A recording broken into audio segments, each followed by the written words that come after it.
सूत्र 14। सफलता असफलता जैसी ही भयंकर है, भय की तरह आशा भी खोखली है। इसका अर्थ क्या है? सफलता असफलता जैसी ही भयंकर है। आप सीढ़ी से ऊपर जाएं या नीचे उतरें, आपका स्थान हमेशा असुरक्षित रहता है। जब आप अपने दोनों पांवों से जमीन पर खड़े रहते हैं, तभी आप हमेशा अपना स्थान सुरक्षित रख पाएंगे। भय की तरह आशा भी खोखली होती है। इसका अर्थ क्या होता है? आशा और भय दोनों भ्रम हैं। ये दोनों सिर्फ अपने बारे में सोचने से पैदा होते हैं। जब आप अपने आप को सिर्फ अपने लिए देखना बंद कर देंगे, तब फिर डरने का कोई प्रश्न ही नहीं उठता है। आप जैसे हैं वैसा ही दुनिया को देखें, चीजें जैसी हैं वैसा ही उन पर विश्वास करें। आप जैसा अपने आप को चाहते हैं वैसा ही विश्व को चाहें, फिर आप सभी चीजों का ख्याल रख सकेंगे। सफलता असफलता जैसी ही भयंकर है। हम ये समझते हैं कि जीवन में असफलता बड़ी खराब चीज है। हम असफलता किसको कहते हैं? जब हम कोई चीज चाहते हैं और हमें वो नहीं मिलती है, उसे हम असफलता कहते हैं। हम जो चाहते हैं वो हमें मिल जाता है, उसे हम सफलता कहते हैं। सफलता और असफलता के मूल में हमारी चाह होती है, और चाह हमेशा दुखी करती है। दूसरी बात समझें कि जीवन में सफलता किसे कहते हैं और असफलता किसे कहते हैं। इसका सही फैसला हमारी चाह नहीं, हमारा जीवन करता है। थोड़ा समझें इस बात को। हमने 50,000 की चोरी की और नहीं पकड़े गए। हम इसे सफलता मानकर अगली बार 5 लाख की चोरी करते हैं, किसी को चाकू भी मारते हैं, परंतु अब भी नहीं पकड़े जाते हैं। हम इस सफलता से उत्साह में आकर 1 करोड़ की चोरी करने पहुंच जाते हैं, और उस दौरान हमारे हाथों से किसी का खून हो जाता है, और अब की बार हम रंगे हाथों पकड़े लिए जाते हैं। हमें 20 साल की जेल हो जाती है। कई बार जीवन में आई असफलता अपने पीछे बड़ी सफलता का पैगाम लेकर आई हुई होती है। जीवन में कई बार असफलता हमारा ध्यान एक क्षेत्र से हटाकर दूसरे क्षेत्र की ओर लगा देती है, जिससे वो दूसरे क्षेत्र में बड़ी सफलता के द्वार खोलने में सहायक सिद्ध होती है। यदि पहली बार ही हम पकड़े लिए जाते जब हमने 50,000 की चोरी की थी, तो 6 महीने की सजा भोग कर छूट जाते। न हमसे खून होता, न 20 साल की सजा होती। अगर पहली बार में ही पकड़े जाते तो हो सकता है हम जीवन भर इसे अपना दुर्भाग्य मानते, परंतु वास्तव में वही हमारे हित में था। हम कोई व्यापार शुरू करते हैं और पहले ही झटके में 5 लाख रुपए कमा जाते हैं। निश्चित ही ये एक बड़ी सफलता है, परंतु इससे उत्साह में आकर हमने व्यापार कई गुना बढ़ा दिया और आगे हमें 50 लाख का नुकसान लगा। कई बार ऐसा भी होता है कि हम कोई नया प्रोजेक्ट डालना चाहते हैं, बड़ा यूनिक प्रोजेक्ट है, भारत में अपनी तरह का पहला प्रोजेक्ट है। उसे डालने से पहले ही बड़े व्यवधान आते हैं, ठक्कर खाकर अंत में हम उसे न डालने का निर्णय करते हैं। हम इसे अपनी असफलता समझते हैं। फिर वैसा ही प्रोजेक्ट कोई दूसरा डालता है, वो प्रोजेक्ट पूरी तरह से फ्लॉप हो जाता है। उस बेचारे को बड़ा घाटा उठाना पड़ता है। अब प्रोजेक्ट में आए व्यवधानों को आप सफलता कहेंगे या असफलता? इसीलिए हमेशा याद रखना कि सफलता या असफलता का फैसला हमारी चाह नहीं, हमारा जीवन करता है। इस रहस्य की ओर लाओ त्से इशारा कर रहा है कि सफलता असफलता जितनी ही भयंकर है। लाओ त्से आगे कहता है कि सफलता मिलने पर आप 2 कदम ऊपर चढ़ जाते हैं और असफलता मिलने पर 2 कदम नीचे उतर आते हैं, परंतु यात्रा दोनों ही परिस्थितियों में करनी पड़ती है, और हर यात्रा अंत में थकाने वाली सिद्ध होती है। हर यात्रा का अंत भयंकर होता है, लेकिन आप जहां हैं वहीं खड़े रहे तो आप कभी असफल नहीं होंगे। फिर आपका स्थान हमेशा सुरक्षित रहेगा, क्योंकि अपने स्थान पर खड़े रहने वाले मनुष्य में चाह नहीं होती है, और ऐसा व्यक्ति काल चक्र के भरोसे अपना जीवन गुजारता है। अब वो आगे तो जरूर बढ़ता है काल चक्र की सहायता से, परंतु ये सफलता उसको अपनी चाह के कारण नहीं मिलती है। हम अपनी चाह पूरी होने को सफलता कहते हैं, परंतु हमारी चाह उचित है या अनुचित है, इसका हमें कोई ज्ञान नहीं होता है। एक इच्छा की पूर्ति कितनी नई इच्छाओं के जन्म दे जाती है, इसका भी हमें कोई अंदाजा नहीं होता है। सफलता असफलता का अंतिम निर्णय हमारा जीवन करता है, हमारी चाह नहीं। जीवन में अधिकांश समय मनुष्य प्रारंभिक सफलता प्राप्त होने पर अति उत्साहित होकर बड़ा कार्य करने लग जाता है, और अंत में उसमें बड़ी असफलता पा लेता है। हम समझते हैं हम असफल हो गए हैं, लेकिन हमें नहीं मालूम कि उस छोटी सी असफलता ने हमें आगे होने वाले बड़े नुकसान से बचा लिया है। इसलिए जीवन में ये बात हमेशा ध्यान रखना कि जीवन में अधिकांश बार सफलता ज्यादा विनाशकारी होती है। ऐसे व्यक्ति को हमेशा अप्रत्याशित सफलता मिलती है। ऐसे व्यक्ति की मनोदशा में कोई फर्क नहीं पड़ता है, चाहे उसे सफलता मिले या असफलता, उसकी मनोदशा हमेशा स्थिर रहती है। भय की तरह आशा भी खोखली है। ये दोनों भ्रम है, एक बहुत बड़ा कंफ्यूजन है। हमें अपने होने का कोई पता नहीं है। हम शरीर नहीं है, शरीर जड़ वस्तु है। हम बुद्धि भी नहीं है, हम मन भी नहीं है। हम तो शरीर को पढ़ने वाले, आराम और कष्ट को देखने वाले हैं।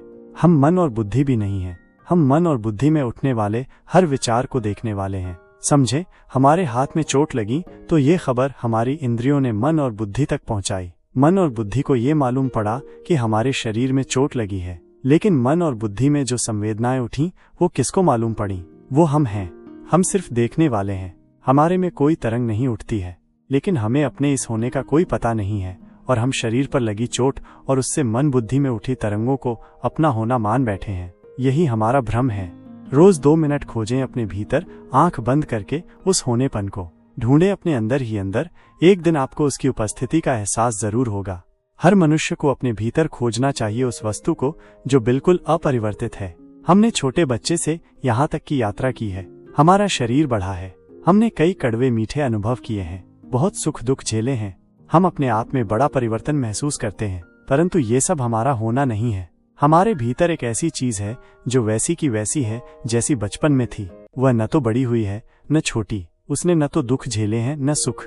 वही हमारा होना है। जिस दिन जिस किसी भी मनुष्य को अपने भीतर इस चीज के होने का एहसास मात्र हो जाता है, उसी क्षण उसके जीवन में क्रांति घट जाती है। जिस दिन हमें लगे कि सचमुच इतना परिवर्तन आया जीवन में, फिर भी भीतर कुछ ऐसा मौजूद है जो बिल्कुल अपरिवर्तित है, वास्तव में वही हमारा होना है। वही ताओ है। उसे ही हम आत्मा कहते हैं, परमात्मा कहते हैं। यह अपरिवर्तित वस्तु ही हम हैं। इसकी न तो कोई मृत्यु है न ही कोई जन्म है, लेकिन हम अपने मन और शरीर को अपना मानते हैं, इसीलिए हमारे जीवन में भय है। लेकिन लाओ त्से कह रहा है कि ये भय खोखला है, पूरी तरह बेसलेस है हमारा डर, क्योंकि जो हमारा होना है वो अमर है। हमारी न तो कोई मृत्यु है न ही कोई जन्म है, हम सिर्फ हैं, इसीलिए हम सिर्फ हो सकते हैं।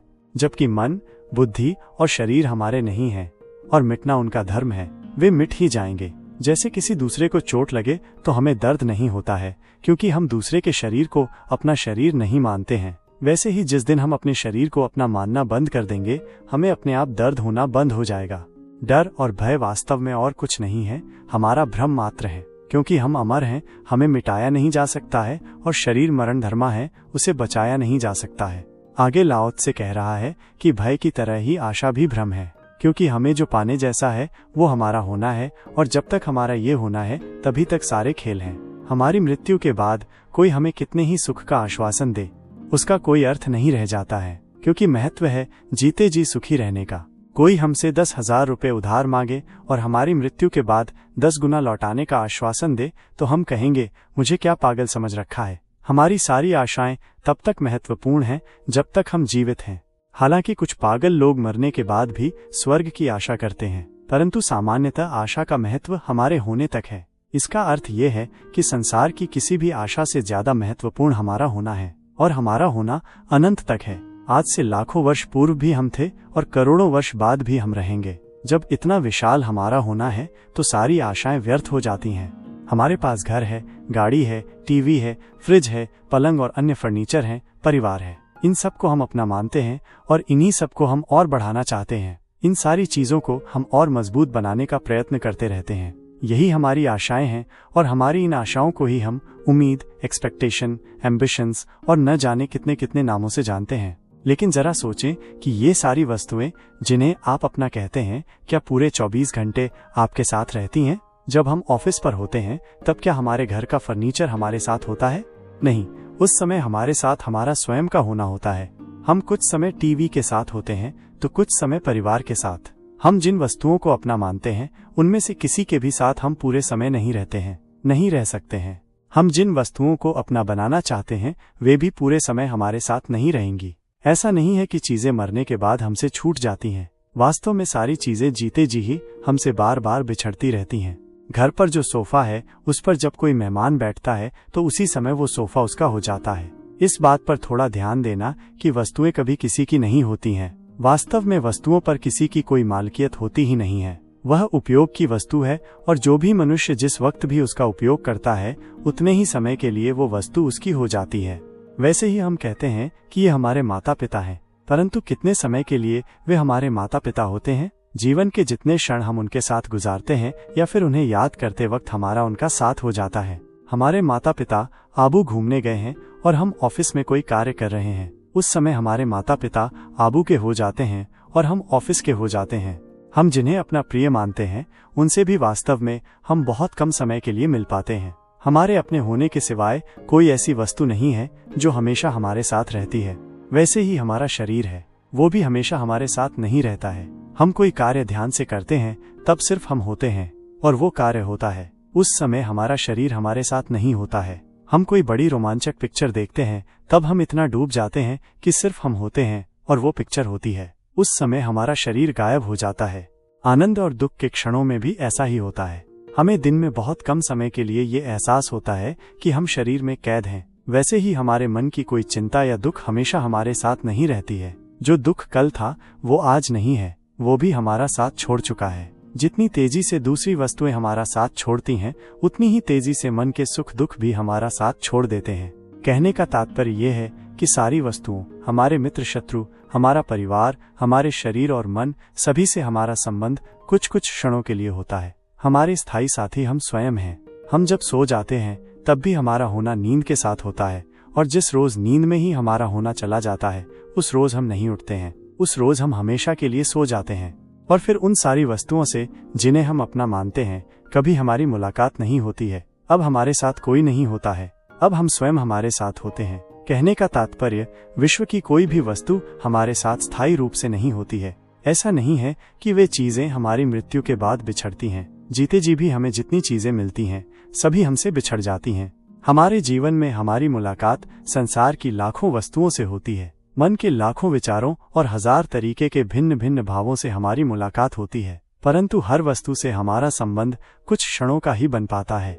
जब हम टीवी देख रहे होते हैं उस समय घर की अन्य वस्तुओं से हम बिछड़े हुए रहते हैं, और फिर जब टीवी बंद कर हम कोई मैगजीन पढ़ते हैं तब हमारा संबंध टीवी से भी टूट जाता है।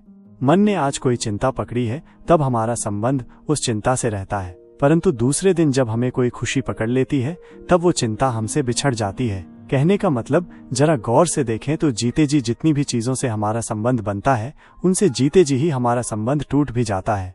परंतु हम इस भ्रम में जीते हैं कि हमारी मृत्यु के बाद सारी चीजें हमसे बिछड़ जाती हैं। हालांकि अधिकांश लोग तो इस तरह से जीते हैं मानो मरने के बाद भी वस्तुएं उनके साथ जाने वाली हों। मृत्यु के करीब पहुंचे व्यक्ति से भी धन का लोभ नहीं छूटता है, बल्कि अक्सर ये देखा गया है कि वृद्ध आदमी ज्यादा लोभी और चिंतित हो जाता है। जवान आदमी लोभ करे, बात अभी भी समझ में आती है, परंतु वृद्ध आदमी को तो ये बात समझ में आ ही जाना चाहिए कि अब जल्द ही उसका संबंध तमाम चीजों से टूटने वाला है। अब उसका सारा लोभ और उसकी सारी चिंताएं व्यर्थ हैं। परंतु फिर भी आश्चर्यजनक बात यह है कि वृद्ध आदमी ज्यादा लोभी हो जाता है, वो ज्यादा चिंतित रहने लगता है। हमारा टीवी से मोह है। वो टीवी किसी न किसी रूप में उस समय भी था जब हमारा उससे संपर्क नहीं हुआ था, और तब भी मौजूद रहता है जब हमारा उससे संपर्क टूट जाता है। हम ऑफिस में होते हैं तब भी टीवी अपने स्थान पर मौजूद रहता है, परंतु उस समय वो हमारे लिए महत्वहीन हो जाता है। उस टीवी का अपना कोई अलग से महत्व नहीं है। हमारे जीवन में उस टीवी का महत्व ही तब है जब हम उसे देखते हैं। उतने ही समय के लिए हमारा उससे संबंध हो पाता है। इसीलिए ये बात याद रखना कि टीवी का कोई महत्व नहीं है, हमारा उसके साथ होना महत्वपूर्ण है। महत्व हमारे होने का है, परंतु हम जीवन भर टीवी को महत्वपूर्ण मानते हैं, जबकि वास्तव में महत्व हमारे होने का है। एक बार हमारी समझ में ये बात आ जाए कि विश्व की किसी भी वस्तु का हमारे जीवन में कोई महत्व तब तक नहीं है जब तक हमारा उससे संबंध स्थापित न हो जाए। महत्व सिर्फ हमारे होने का है। इसीलिए यदि कुछ पाने लायक है तो वो हमारा होना है, और वो हम स्वयं हैं। हमने अपने को पाया ही हुआ है, और हमारा हमारे होने से बिछड़ना असंभव है, क्योंकि हम जहाँ भी होंगे वहाँ हमारा होना हमेशा हमारे साथ रहेगा। उससे बिछड़ने का कोई उपाय नहीं है, और विश्व की कोई वस्तु कभी भी हमारे होने से स्थायी रूप से संबंधित नहीं हो सकती है। इसलिए जो पाने जैसा है वो हमारा स्वयं का होना है, वो हमने पाया ही हुआ है। उसके हमसे बिछड़ने का कोई उपाय नहीं है, और उसको छोड़कर बाकी कुछ हम कभी भी स्थायी रूप से नहीं पा सकते हैं। इसका अर्थ ये हुआ कि न तो हम कुछ खो सकते हैं, न ही हम कुछ पा सकते हैं। अतः वास्तव में भय और आशा दोनों खोखली हैं। हम किसी भी वस्तु को कभी नहीं पा सकते हैं। हमारा कुछ समय के लिए उससे संबंध जरूर जुड़ता है, परंतु जल्द ही हम उससे बिछड़ जाते हैं। हम जिसे आशा समझते हैं वो चीजों से संबंध स्थापित करने की आशा होती है। चीजों को अपना बनाना असंभव है, इसीलिए वो आशा ही अर्थहीन है। वैसे ही हमारा भय वास्तव में वस्तुओं से संबंध टूटने का भय है। अपनी कोई चीज खोने का भय व्यर्थ है। भय और आशा दोनों ही हमारे भ्रम मात्र हैं। जैसे सूर्य से संबंध जुड़ने पर सूर्य हमारा नहीं हो जाता है, वैसे ही हमारा टीवी से संबंध स्थापित होने पर टीवी हमारा नहीं हो जाता है, वैसे ही मन में आए किसी दुख से हमारा संबंध जरूर स्थापित हो जाता है, परंतु उससे हमारा दुखी हो जाना हास्यास्पद है। जैसे टीवी के स्क्रीन पर कोई पिक्चर आ रही है तो हम उस पिक्चर को देखने वाले हैं, हम पिक्चर नहीं हैं। वैसे ही मन के स्क्रीन पर आने वाले विचार या चिंता भी एक पिक्चर हैं, हम सिर्फ उसके देखने वाले हैं। हमें चिंतित या दुखी होने का कोई भी कारण नहीं है। हम तो देखते रहे कि इस समय हमारे मन ने एक चिंता पकड़ रखी है और वो 1 घंटे तक चली, और हंसे अपने मन पर कि कैसा पागल है, ये मन भी व्यर्थ में चिंतित होता रहता है। लेकिन हमारा अपने मन से तादात्म्य हो चुका है, हम अपने आप को मन समझ बैठे हैं। थोड़ा सा इस बात को समझना कि हम मन नहीं है, हम मन में उभरी चिंता को देखने वाले हैं। हम अपने मन को कैसे देख सकते हैं? लाओ त्से उसका एक उपाय बता रहा है। लाओ त्से कह रहा है कि जैसे आप हैं वैसा ही देखें दुनिया को, जैसे आप अपने को चाहते हैं वैसे ही पूरे विश्व को चाहें। यहाँ पर लाओ त्से ने सुंदरता से दोनों विकल्प खुले छोड़ दिए हैं, एक जिसे हम आस्तिकता कहते हैं और दूसरा जिसे हम नास्तिकता कहते हैं। लाओ त्से कह रहा है कि जिस तरह से भी आप अपने शरीर और मन को देखते हैं वैसे ही आप दूसरों के शरीर और मन को देखें। यदि आपको अपने शरीर और मन से प्रेम है तो ये मान लें कि संसार के सभी मनुष्यों को अपने शरीर और मन से प्रेम है, इस वजह से सब आपके हैं, ऐसा माने। और यदि आप ऐसा मानेंगे तो फिर आपके अपने बच्चों और दूसरे बच्चों के आनंद में कोई फर्क नहीं रह जाएगा। तब एक साथ संसार में एक ही समय कई लोग सुखी होंगे और कई लोग दुखी भी होंगे। तब आप क्या होंगे? तब आप न सुखी होंगे न दुखी होंगे। तब आप क्या होंगे? तब आप न तो सुखी होंगे न दुखी, आप सिर्फ आप होंगे। आप सिर्फ देखने वाले होंगे। आप अपने समेत सबके सुख दुख देखते रहेंगे, परंतु उससे आपके होने में कोई फर्क नहीं पड़ेगा। इसको हम आस्तिकता कहते हैं।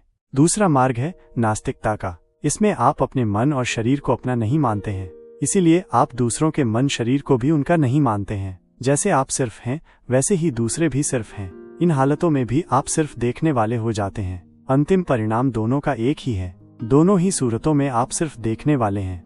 इस सूत्र के अंतिम वाक्य में लाओ त्से ने कहा है कि ऐसा होने पर आप सबका ख्याल रखने वाले हो जाएंगे। यह पूरा संसार ताओ की उपस्थिति से ही चेष्टा करता है। ताओ ही सबका ख्याल रखने वाला है और ताओ और कोई नहीं, हम स्वयं हैं। जिस दिन हम अपने को अपनी मन और बुद्धि से अलग पहचान लेते हैं उसी दिन हम ताओ में स्थित हो जाते हैं। उस दिन हम स्वयं सबका ख्याल रखने वाले हो जाते हैं।